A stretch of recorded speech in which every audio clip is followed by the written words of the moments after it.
ಯಲ್ಲಾಪುರ ಪಟ್ಟಣದಲ್ಲಿ ಯುಗಾದಿ ಉತ್ಸವ ನಿಮಿತ್ತ ಬೈಕ್ ರ್ಯಾಲಿ. ಸಮಿತಿ ಅಧ್ಯಕ್ಷ ಗೋಪಾಲಕೃಷ್ಣ ಗಾಂವ್ಕರ್ ಚಾಲನೆ. ಶುಕ್ರವಾರ ಸಂಜೆ ಸುಮಾರು 5:30ಕ್ಕೆ ಯುಗಾದಿ ಉತ್ಸವ ಪ್ರಯುಕ್ತ ಪಟ್ಟಣದಲ್ಲಿ ಹಮ್ಮಿಕೊಂಡಿದ್ದ ಬೈಕ್ ರ್ಯಾಲಿಗೆ ಕಾಳಮ್ಮನಗರದ ಕಾಳಮ್ಮದೇವಿ ದೇವಸ್ಥಾನದ ಆವರಣದಲ್ಲಿ ಯುಗಾದಿ ಉತ್ಸವ ಸಮಿತಿ ಅಧ್ಯಕ್ಷ ಗೋಪಾಲಕೃಷ್ಣ ಗಾಂವ್ಕರ್ ಚಾಲನೆ ನೀಡಿದರು.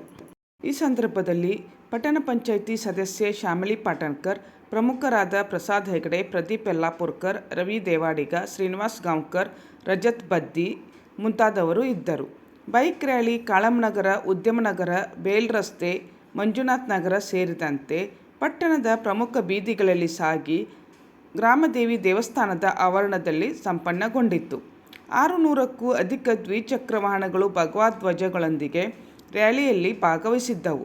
ಅಧಿಕ ಸಂಖ್ಯೆಯಲ್ಲಿ ಮಹಿಳೆಯರು ಹಾಗೂ ಯುವತಿಯರು ಸಹ ರ್ಯಾಲಿಯಲ್ಲಿ ಭಾಗವಹಿಸಿ ರ್ಯಾಲಿಯ ಮೆರುಗನ್ನು ಹೆಚ್ಚಿಸಿದರು. ರ್ಯಾಲಿ ಸಾಗುವ ದಾರಿಯುದ್ದಕ್ಕೂ ಕೇಸರಿ ಧ್ವಜಗಳಿಂದ ಶೃಂಗರಿಸಿದ್ದರಿಂದ ಪಟ್ಟಣವು ಕೇಸರಿಮಯವಾಗಿತ್ತು. ಪೊಲೀಸ್ ಇಲಾಖೆಯ ಸಿಬ್ಬಂದಿಗಳು ರ್ಯಾಲಿಯುದ್ದಕ್ಕೂ ನಿಗಾ ವಹಿಸಿ ವಾಹನ ಸಂಚಾರವನ್ನು ಸಮರ್ಪಕವಾಗಿ ನಿರ್ವಹಿಸಿ ರ್ಯಾಲಿ ಯಶಸ್ವಿಯಾಗಿ ನೆರವೇರಲು ಸಹಕರಿಸಿದರು.